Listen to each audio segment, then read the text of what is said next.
Hello, जय हिंद दोस्तों। मैं राज पंचेश्वर पंत स्टडी पॉइंट में आपका स्वागत करता हूं। और आज के वीडियो में हम स्टार्ट करने वाले हैं। आज के वीडियो में हम जानने वाले हैं भारत का राष्ट्रीय ध्वज, राष्ट्रीय गान,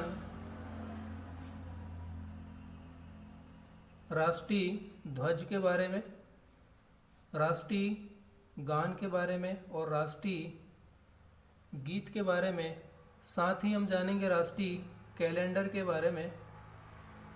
बारे में। इन टॉपिकों में हम आज बहुत कुछ जानने वाले हैं और भी इसमें बहुत कुछ देखने वाले हैं, तो वीडियो में अंत तक बने रहिए। और इसमें सारे क्वेश्चन हम कवर करने वाले हैं जो अभी एग्ज़ाम एसएससी जीडी का होने वाला है, उसके पॉइंट ऑफ व्यू से बहुत इम्पोर्टेंट हो जाता है। तो सबसे पहले हम स्टार्ट करते हैं राष्ट्रीय ध्वज के बारे में।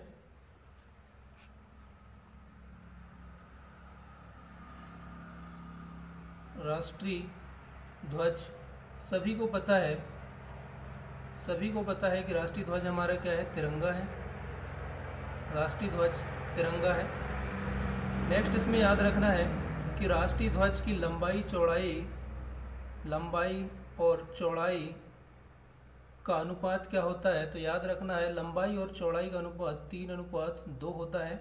इसका मतलब है कि लंबाई 3 और चौड़ाई 2। कभी कभी क्या होता है, कभी कभी इसमें यह होता है कि पहले चौड़ाई को रखता है, बाद में लंबाई को, और चौड़ाई और लंबाई का रेशो पूछता है तब 3:2 बताना है। और यदि लंबाई चौड़ाई का रेशो पूछता है तो 3:2 बताना है। नेक्स्ट हम देखते हैं इसमें राष्ट्रीय ध्वज में कौन से कलर होते हैं। तो सबसे ऊपर होता है केसरिया,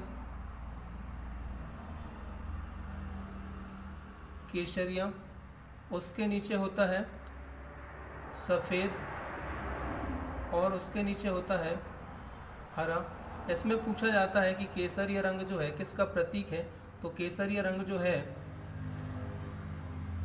शौर्य, त्याग, जागृति का प्रतीक माना जाता है केसरिया रंग को। सफ़ेद रंग को शांति, पवित्रता और सत्यता का प्रतीक माना जाता है सफ़ेद रंग को। और हरा रंग को माना जाता है जीवन समृद्धि का प्रतीक माना जाता है हरा रंग को। इसके बाद हम देखने वाले हैं, हमने देखा कि तिरंगे झंडे में एक चक्र होता है। चक्र का रंग पूछा जाता है, याद रखना है नीला। फिर इसमें पूछा जाता है तिरंगा में जो चक्र होता है उसमें जो उसका रंग होता है नीला। और इसमें पूछा जाता है कि इस चक्र में कितनी तीलियां हैं। तो याद रखना है 24 तीलियां हैं। और 2 तीलियों के बीच में कितने डिग्री का कोण बनता है। तो याद रखना है 15 डिग्री का कोण बनता है। 2 इम्पोर्टेंट है, 2 तीलियों के बीच में 15 डिग्री का कोण बनता है। इस तरह से आप निकाल लेंगे। 360 एक पूरा चक्र है, एक पूरा चक्र 360 का होता है। 360 और उसमें 24 तीलियां हैं तो 24 का भाग दे देंगे, ये 15 बार कटेगा। इसका मतलब है 2 तीलियों के बीच में 15 डिग्री का कोण बनता है।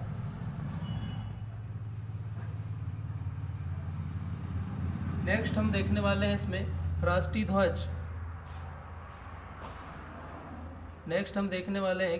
ध्वज के डिजाइन करता कौन है। तो पिंगली वेंकैया नाम याद रखना है।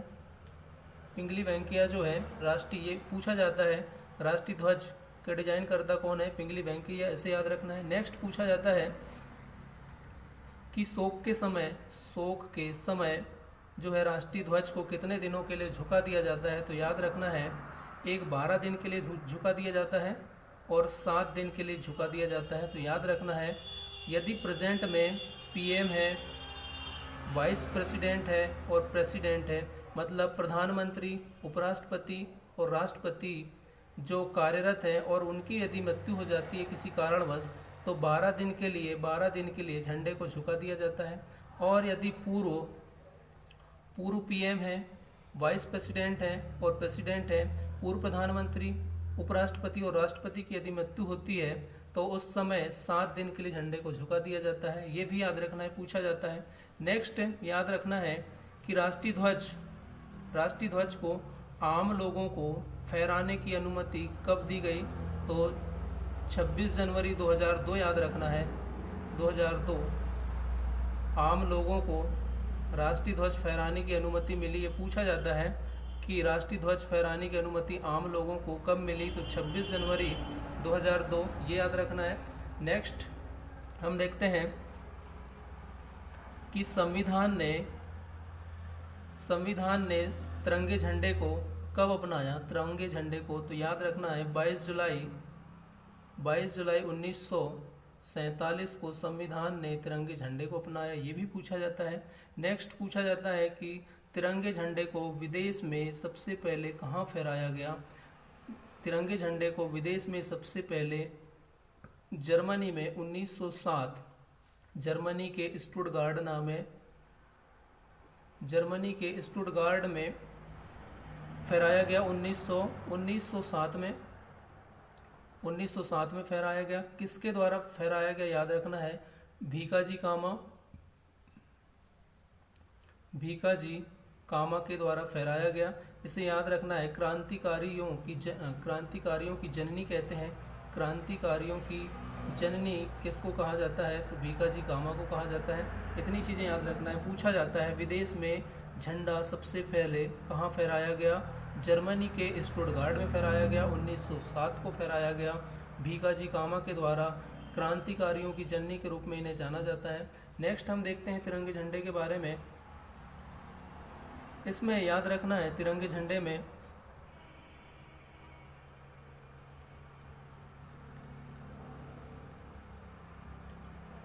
हमने देखा तिरंगे झंडे में इतने फैक्ट जो हैं वो बहुत मोस्ट हैं।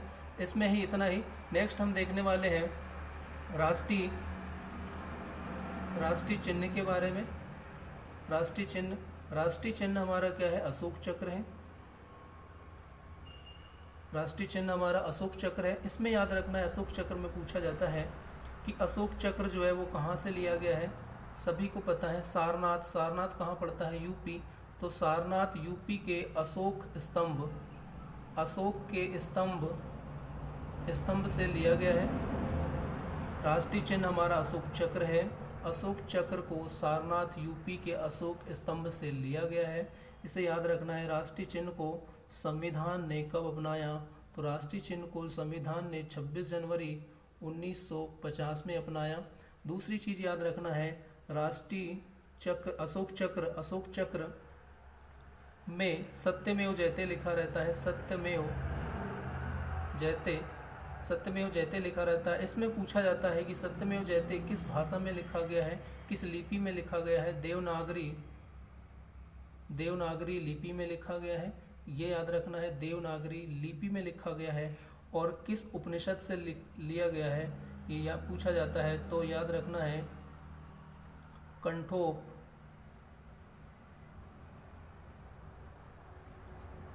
देवनागरी लिपि याद रखना है।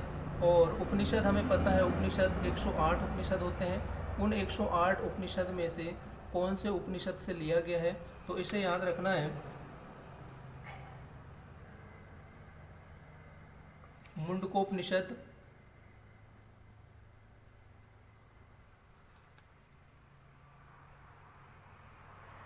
मुंडकोपनिषद से लिया गया है। तो हमने देखा सत्यमेव जयते जो अशोक चक्र है उस पर लिखा होता है देवनागरी लिपि से लिया गया है। मुंडकोपनिषद से लिया गया 108 उपनिषद होते हैं इसमें। नेक्स्ट याद रखना है अशोक चक्र के बारे में इतना ही। नेक्स्ट हम देखते हैं राष्ट्रीय गीत के बारे में। राष्ट्रीय गीत सभी को पता है वंदे मातरम है। राष्ट्रीय गीत हमारा वंदे मातरम है। वंदे मातरम किसके द्वारा लिखा गया है? तो याद रखना है बंकिम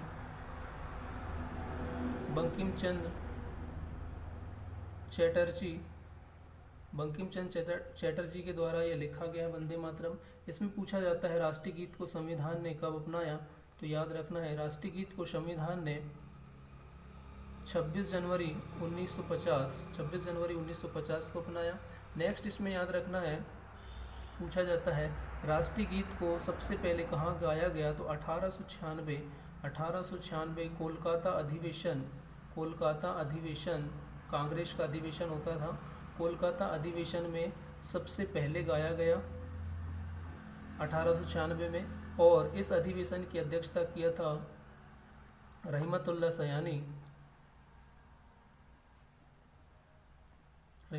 सयानी के द्वारा इस अधिवेशन की अध्यक्षता किया गया था। नेक्स्ट पूछा जाता है राष्ट्रगीत को गाने में कितना सेकंड लगता है, तो याद रखना है 65 सेकंड का टाइम लगता है। नेक्स्ट इसमें पूछा जाता है राष्ट्रीय गीत का प्रकाशन सबसे पहले कहाँ पे हुआ, तो सभी को पता है उपन्यास आनंद मठ में वंदे मातरम का प्रकाशन सबसे पहले हुआ।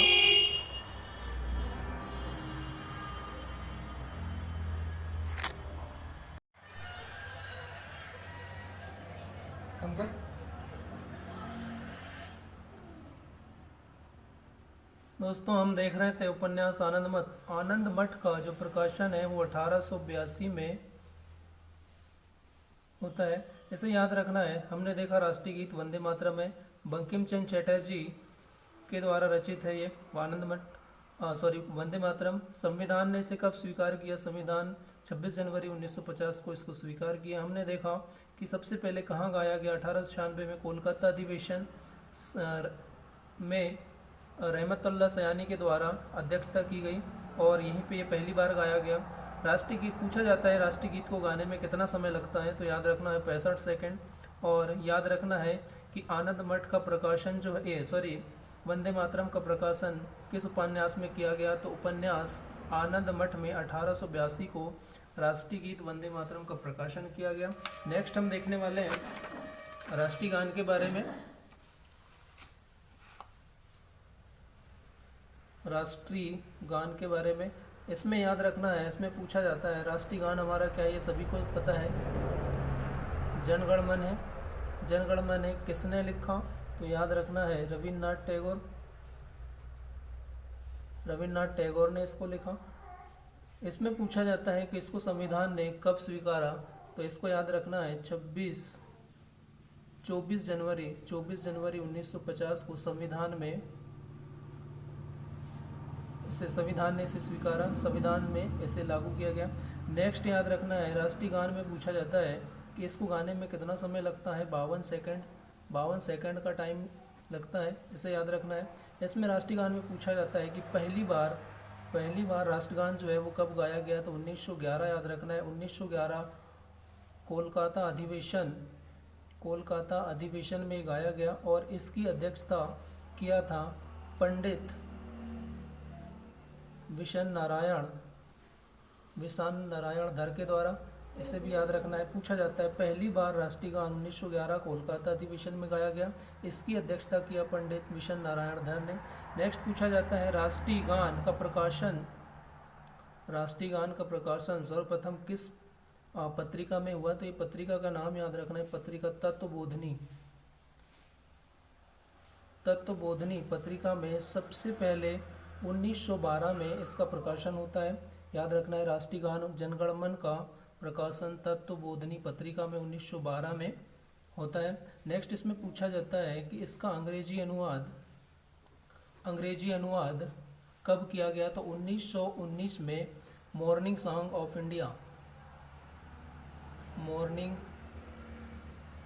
ऑफ इंडिया के रूप में इसका अंग्रेजी अनुवाद होता है। राष्ट्रीय गान में इतना ही याद रखना है। नेक्स्ट हम देखते हैं राष्ट्रीय कैलेंडर के बारे में पूछा जाता है। राष्ट्रीय कैलेंडर का नाम पूछता है तब बताना है ग्रीगेरियन कैलेंडर। हमारा राष्ट्रीय कैलेंडर क्या है, ग्रीगेरियन कैलेंडर है। नेक्स्ट इसमें पूछा जाता है कि किस संवत पर आधारित है, तो याद रखना है शक संवत पर आधारित है, ये पूछा जाता है।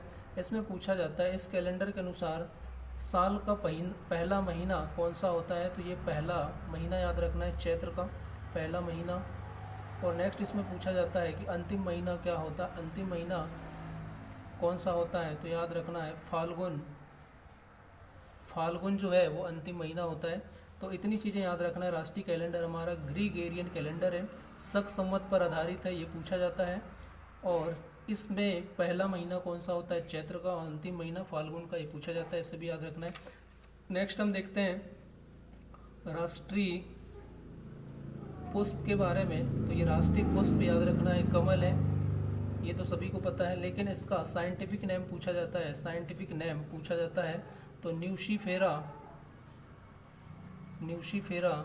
गार्डन, ये याद रखना है।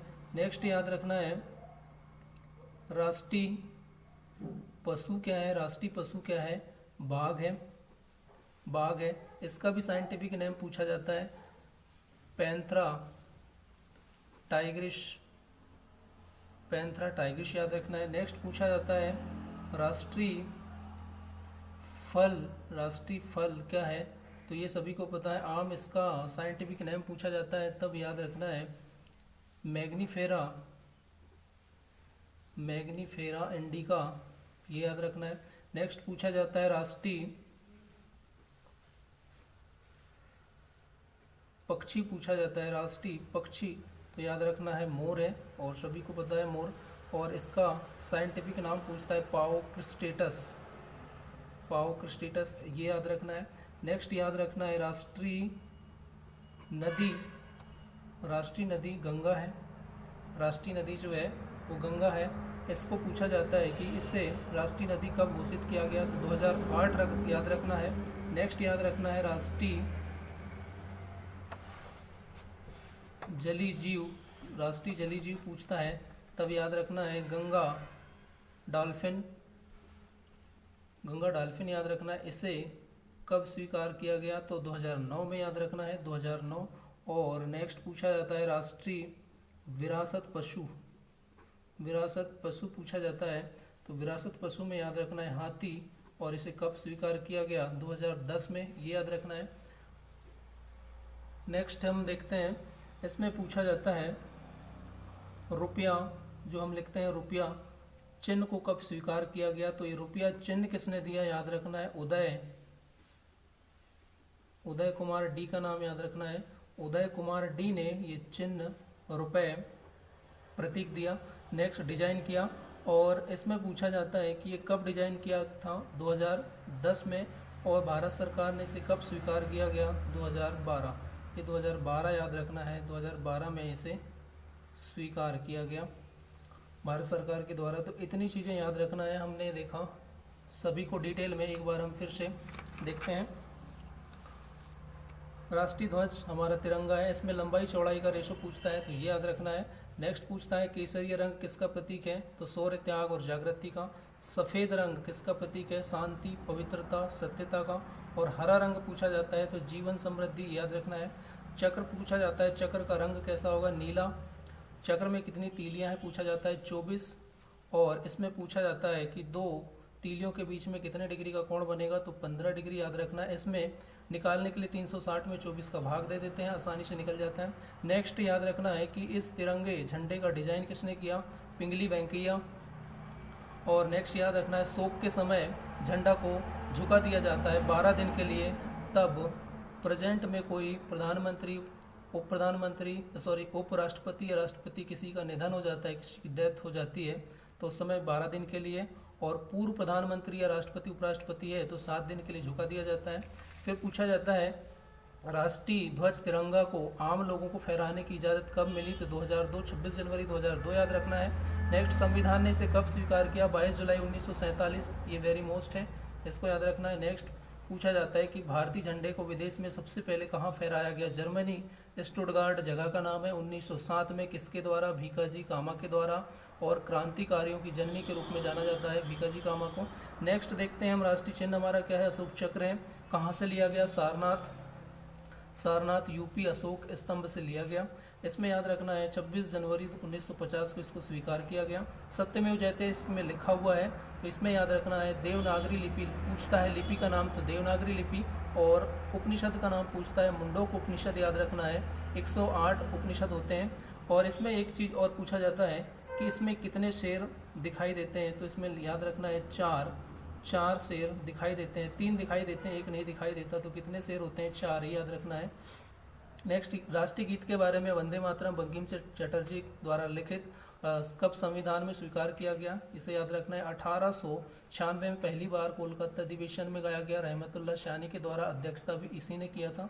नेक्स्ट 65 सेकंड इसको गाने में समय लगता है, ये पूछा जाता है। उपन्यास, किस उपन्यास में इसका प्रकाशन हुआ, आनंद मठ में 1882। और आनंद मठ किसने लिखा, तो आनंद मठ भी जो है वो बंकिम चंद्र चटर्जी ने लिखा। नेक्स्ट हमने देखा राष्ट्रीय गीत के, राष्ट्रीय गान के बारे में, जनगण मन है हमारा और रविन्द्रनाथ टैगोर द्वारा रचित है। 24 जनवरी 1950 को संविधान ने स्वीकारा, 52 सेकंड का समय लगता है इसे गाने में। पहली बार 1911 में गाया गया, कोलकाता अधिवेशन में अध्यक्षता की विशन नारायण धर ने। और पूछा जाता है इसका प्रकाशन पहली बार किसमें हुआ, तो पत्रिका का नाम याद रखना है, तत्वबोधिनी पत्रिका में 1912 में इसका प्रकाशन होता है।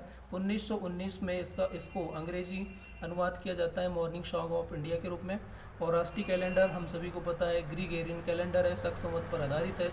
इसका पहला महीना होता है चैत्र का, ये पूछा जाता है, याद रखना है। अंतिम महीना फाल्गुन। ये राष्ट्रीय पुष्प कमल है, इसका साइंटिफिक नेम न्यूशिफेरा गार्डन। राष्ट्रीय पशु बाघ है, बाघ का साइंटिफिक नेम पूछा जाता है पैंथरा टाइग्रिस। राष्ट्रीय फल आम है, मैग्नीफेरा इंडिका साइंटिफिक नेम है। और पक्षी मोर है, पाओक्रिस्टेटस इसका साइंटिफिक नेम है। नेक्स्ट राष्ट्रीय नदी जो है गंगा है, 2008 में स्वीकार किया गया। और राष्ट्रीय जलीय जीव पूछा जाता है तो बताना है गंगा डॉल्फिन, 2009 में स्वीकार किया गया। 2010 में विरासत पशु हाथी को स्वीकार किया गया। और रुपए चिन्ह किसने दिया, तो रुपए चिन्ह का डिजाइन किया उदय कुमार डी ने, ये पूछा जाता है 2010 में। भारत सरकार ने इसको स्वीकारा 2012 में। इतनी चीज़ें याद रखना है। नेक्स्ट पूछा जाता है ए मेरे वतन के लोगों, ये किसने गाया, तो याद रखना है कवि प्रदीप का नाम याद रखना है, कवि प्रदीप ने इसे गाया। नेक्स्ट पूछा जाता है सारे जहां से अच्छा, सारे जहां से अच्छा हिंदुस्तान हमारा, ये किसने लिखा, तो इकबाल का नाम याद रखना है, इकबाल ने ये लिखा। इतनी चीज़ें हमने जाना इसके बारे में। आज के वीडियो में हम इतना ही करने वाले हैं। नेक्स्ट वीडियो में कुछ नया टॉपिक के साथ मिलते हैं। जब तक के लिए जय हिंद। चैनल को सब्सक्राइब करना है और शेयर करना है, लाइक करना है। Thank you.